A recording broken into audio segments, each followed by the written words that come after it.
بسم اللہ الرحمن الرحیم۔ اللہ کے نام سے شروع کرتا ہوں جو بڑا مہربان نہایت رحم والا ہے۔ السلام علیکم معزز صارفین، امید کرتے ہیں سب ٹھیک ہوں گے۔ خوش آمدید، آپ دیکھ رہے ہیں میرا یوٹیوب چینل نیکی کی منزل۔ اگر آپ نئے ہیں تو میرے چینل کو سبسکرائب اور لائک ضرور کیجئے گا۔ جنگ یرموک 636 عیسوی میں لڑی گئی تھی اور اسے اسلامی فتوحات میں ایک اہم موڑ سمجھا جاتا ہے۔ یہ جنگ مسلمانوں کی فوج اور مشرقی رومی سلطنت کے درمیان ہوئی تھی۔ یرموک کی جنگ میں مسلمانوں کی قیادت حضرت خالد بن ولید رضی اللہ تعالی عنہ کر رہے تھے، اور یہ جنگ موجودہ اردن کے یرموک دریا کے قریب ہوئی تھی۔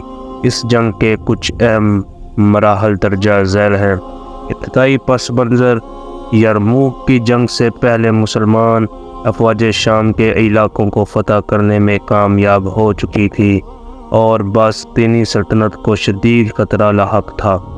رومی سلطنت نے اپنی افواج کو منظم کیا اور اسلامی افواج کو روکنے کے لیے یرموک کے مقام پر ایک بڑی فوج جمع کی۔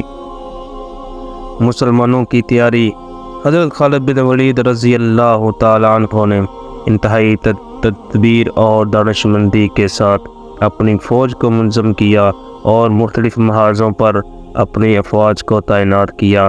مسلمانوں کے پاس فوجی تعداد کم تھی، لیکن ان کا عزم اور قیادت مضبوط تھی۔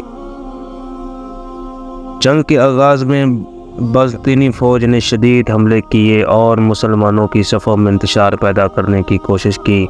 مسلمانوں نے منظم دفاع کیا اور حضرت خالد بن ولید کی حملے کی وجہ سے بازنطینی حملے ناکام ہوئے۔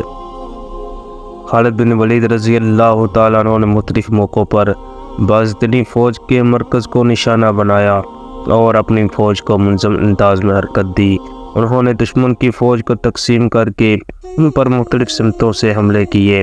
چند دنوں کی مسلسل جنگ کے بعد بازنطینی فوج کے حوصلے پست ہو گئے اور ان کی صفوں میں انتشار پھیل گیا۔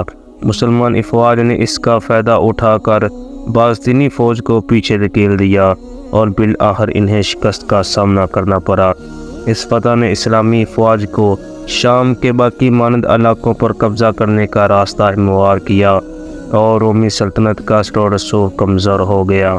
اس جنگ کے بعد شام اور اس کے آس پاس کے علاقوں میں مسلمانوں کی فتوحات کا سلسلہ تیز ہو گیا۔